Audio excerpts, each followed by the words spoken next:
Since the existence of mankind, there has always been a series of war. From fists, stones, swords, guns, and now AI. Dive with us in this series to explain the different untold stories of war all over the world.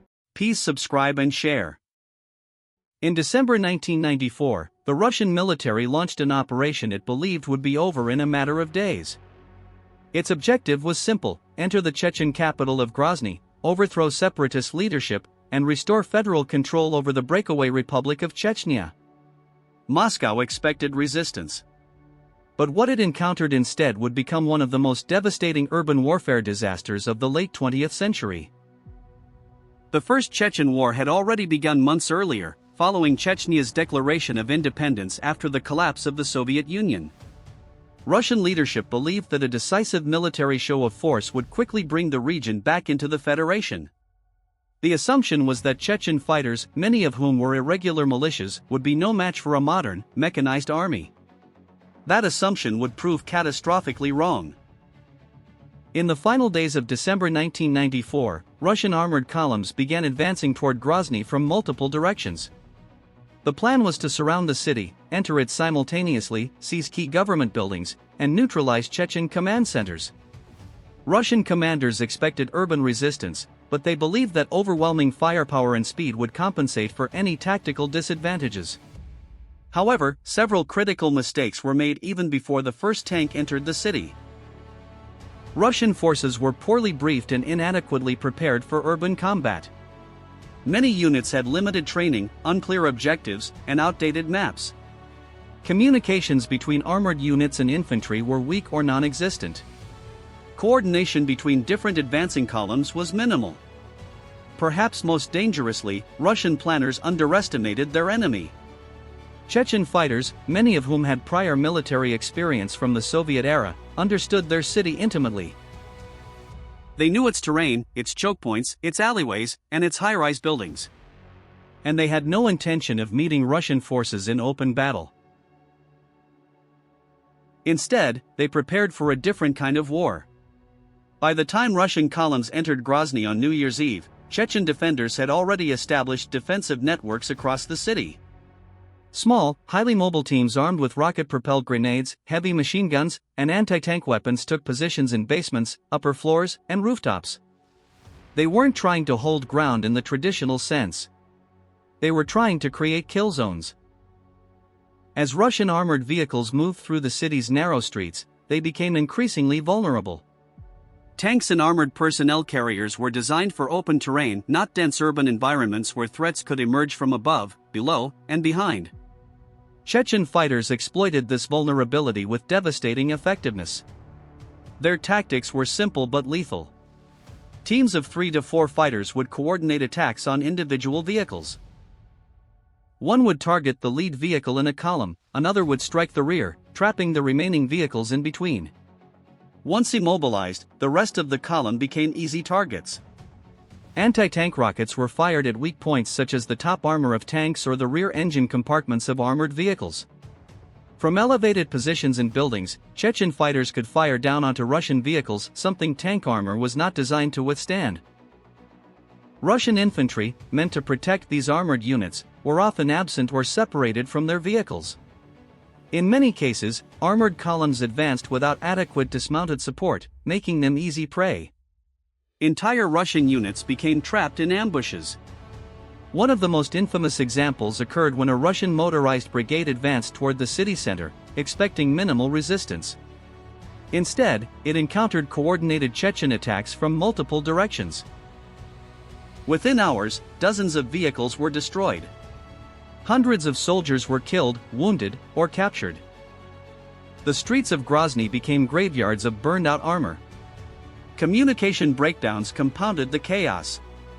Units that attempted to retreat often ran into other advancing columns, creating traffic jams that further exposed them to attack.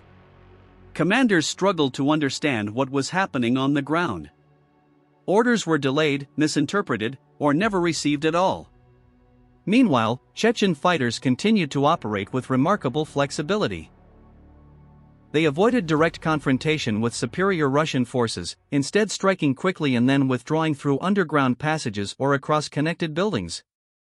Their decentralized command structure allowed small units to act independently without waiting for orders. They knew when to fight and when to disappear. For the Russian military, the initial assault on Grozny quickly turned into a nightmare. In the first weeks of fighting, Russian forces suffered heavy casualties and lost significant amounts of equipment. Morale dropped rapidly, and the prospect of a quick victory vanished. Russian commanders were forced to reassess their approach.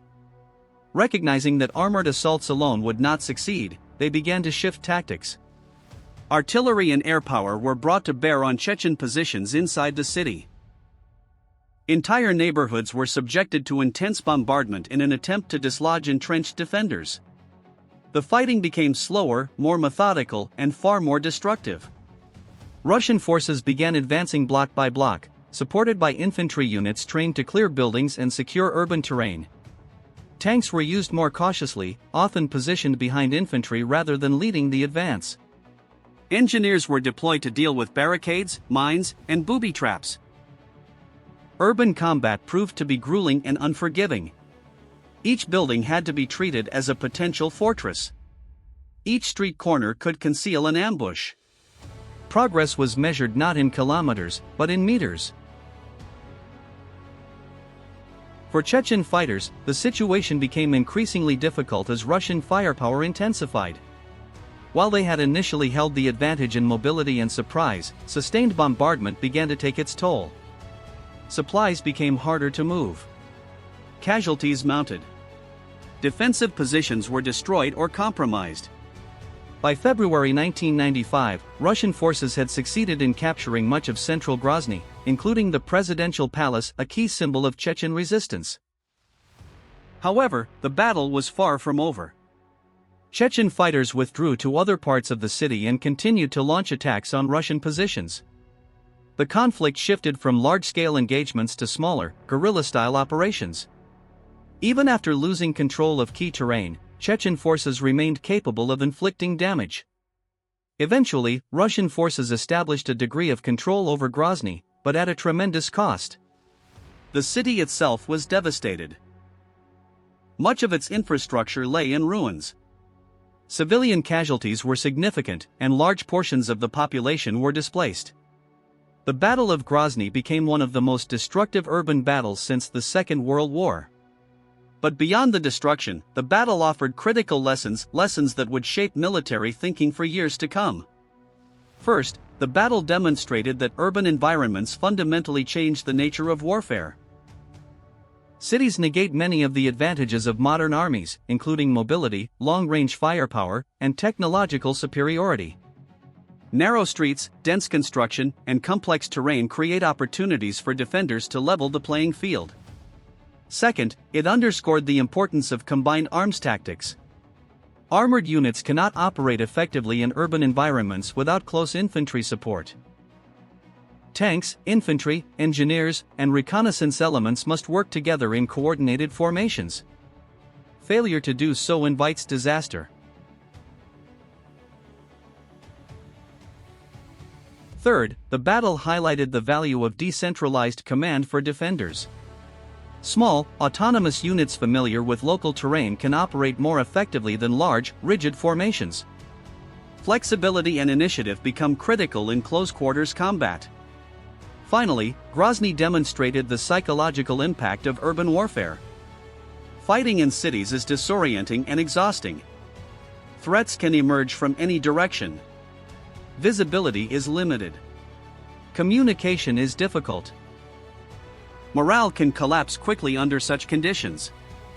For modern militaries, the lessons of Grozny remain relevant.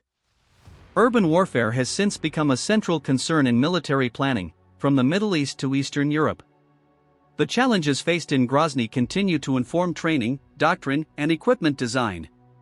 The battle serves as a reminder that even the most powerful armies can struggle in environments where terrain favors the defender, and where preparation, adaptability, and local knowledge can outweigh sheer numbers. In the end, the Battle of Grozny was more than just a fight for control of a city. It was a case study in the complexities of modern urban warfare, and a warning of what can happen when military planning fails to account for the realities of fighting in a city.